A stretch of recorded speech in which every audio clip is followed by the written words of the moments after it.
The Celtics have blown up their championship team and might not be done. So they just shipped out Jrue Holiday and Kristaps Porzingis, the last two building blocks of that championship. Remember when they made the finals in 2022, lost to the Warriors? Then they brought in Jrue and KP, finally got over the top. Well, that is all over now. But even more destruction is coming. So Shams says they are listening to offers on Jaylen Brown and Derek White. Everybody but Jason Tatum at this point. Oh, you want a 27-year-old finals MVP? We're listening. This could happen at the draft or a few days after. But why are the Celtics tearing down their team? And what does a Jaylen Brown trade even look like? Well, so far, the Blazers got Jrue for Anthony Simons and 2 second-round picks, and then a 3-team deal. The Hawks got KP and a second-round pick. The Nets got Terrence Mann and the number 22 pick.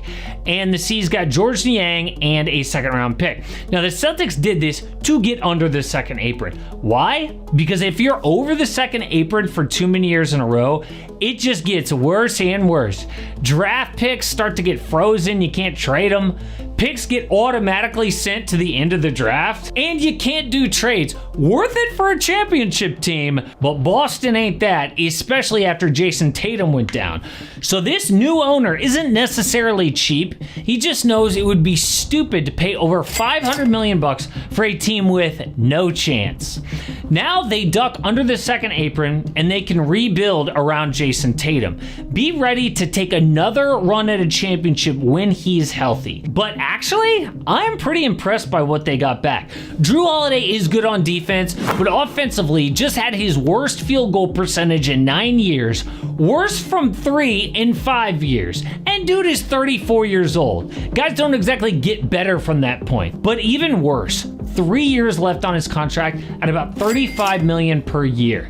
How did Boston get back young Anthony Simons and 2 second-round picks? I have no idea, but they took that deal in a heartbeat.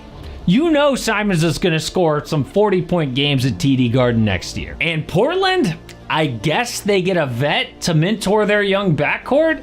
They probably saw, okay, that's what CP3 did with Shai Gilgeous-Alexander.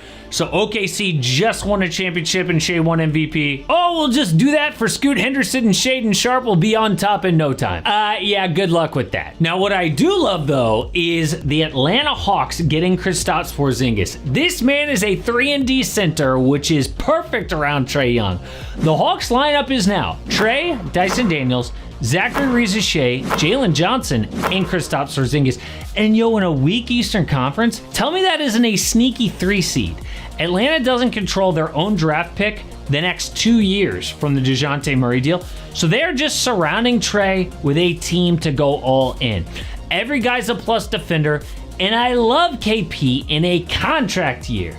Dude is a free agent next summer, and obviously the big question mark around Porzingis is always his health.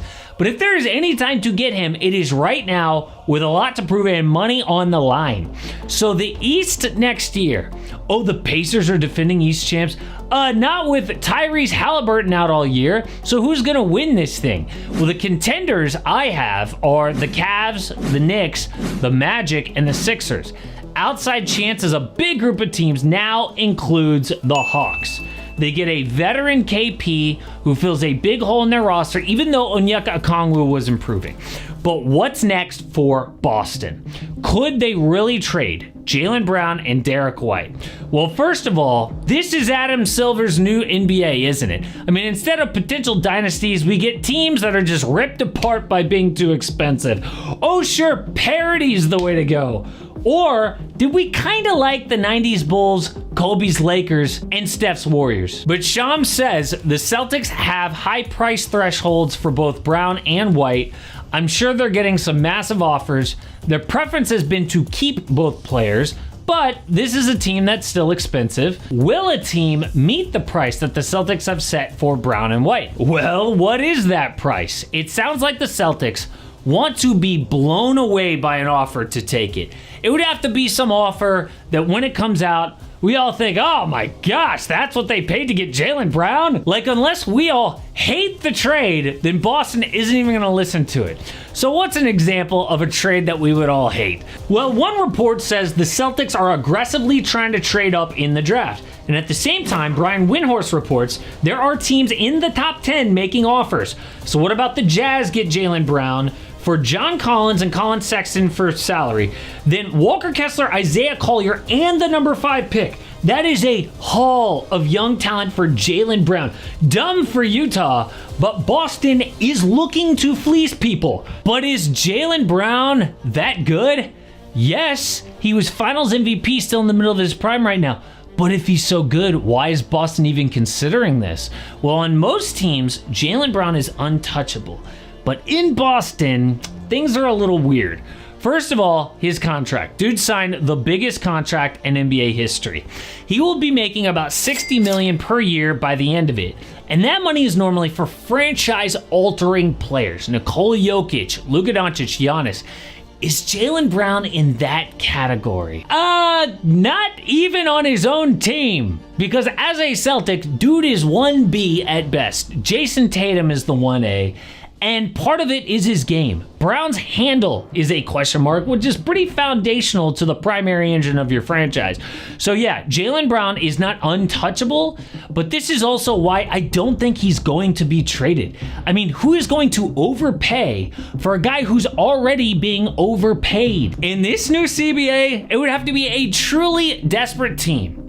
Okay, so what about the Sacramento Kings get Jaylen Brown, the Celtics get Malik Monk, Keegan Murray, Keon Ellis, and a boatload of draft picks. The Nets would have to take DeMar DeRozan just to make the money work here. So it would literally be every valuable thing that the Kings have left to get back a prime star who's got no choice but to stay in Sacramento. He can't leave under contract for another 4 years. So pair him with Zach LaVine and Domantas Sabonis and maybe they can make the playoffs again. But look, if Jaylen Brown's name's already out there, why don't they just lower the asking price? What is the point of a gap year coming up if you can't even get a high draft pick? I mean, this team is not going to suck next year with Jaylen Brown and Derek White. They'll probably be a second-round exit, but the 2026 draft is loaded with talent, especially at the top. They could really tank and set up Jason Tatum with either a young talent or trade the high pick to get a prime co-star. Jaylen Brown, I know, is a prime co-star right now, but he's not a perfect fit. He and Jason Tatum are both natural scorers. Neither is a true playmaker. And dude's already got his name thrown all over trade talks. He probably wouldn't hate to leave at this point. But also, don't sleep on Derek White. He is one of the best role players in the NBA, solid on both ends of the floor, and has a knack for the big moments. Whenever Boston is in crunch time or needs a clutch bucket, White is always a threat. But this new CBA is ending dynasties. So what about the Oklahoma City Thunder? Everybody's talking potential dynasty with them. Well, it turns out there is one thing that could kill their chance at multiple championships.